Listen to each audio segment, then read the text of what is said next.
বরগুনা জেলা পরিষদের ডাকবাংলো থেকে মা ও দুই মেয়ের মৃত্যুতে দেখা দিয়েছে নানা প্রশ্ন। দুই সন্তানকে হত্যার পর আত্মহত্যা করেছেন মা। পুলিশ এমন ধারণা করলেও নিহতের পরিবারের দাবি এটি পরিকল্পিত হত্যাকাণ্ড।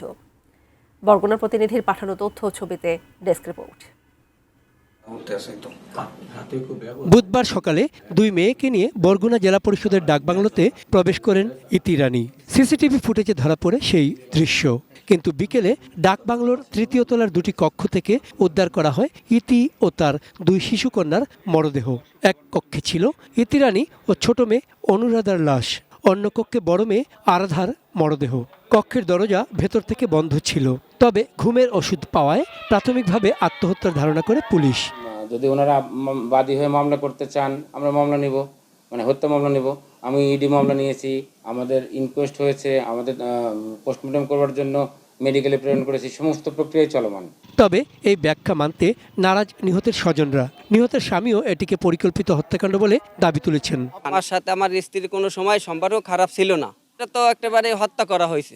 আমাকে সব ফুটেজ দেয় দেবে 10টায় 4টা পর্যন্ত। যেরকম অবস্থায় মারা গেছে তাতে নিজের জীবন নিজে দেয় নাই, কেউর হাতে মারা হয়েছে। 32 ইঞ্চি জেভিকো টিভি এখন মাত্র 15,000 টাকায়, সাথে পাচ্ছেন 3 বছরের প্যানেল ওয়ারেন্টি। স্বজনদের অভিযোগ, ডাকবাংলোর সিসিটিভি ক্যামেরার ভিডিওর শেষ দিকে দেখা যাচ্ছে ইতি রানী হাতে কালো ব্যাগ নিয়ে খাকদন 4 কক্ষে প্রবেশ করলেও পরে ব্যাগটি পাওয়া যায় খাকদন 3 কক্ষে, অর্থাৎ বড় মেয়ে আরাধার মৃতদেহের পাশে।